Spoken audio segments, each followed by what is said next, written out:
ঝুঁকিপূর্ণ ব্রিজ, এখানে ব্রিজটা কিন্তু কাজ চলতেছে, আগে একটা ভাঙা ব্রিজ ছিল। আমরা এখন বিকল্পভাবে যাব, এটার বিকল্প একটা রাস্তার ব্যবস্থা করে রাখছে।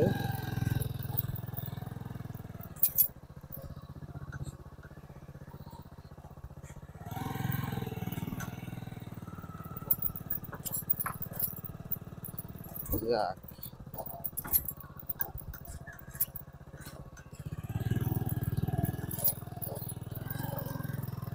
ও সামনে আমু ভুঁইয়া বাজার, আমু ভুঁইয়ার হাট।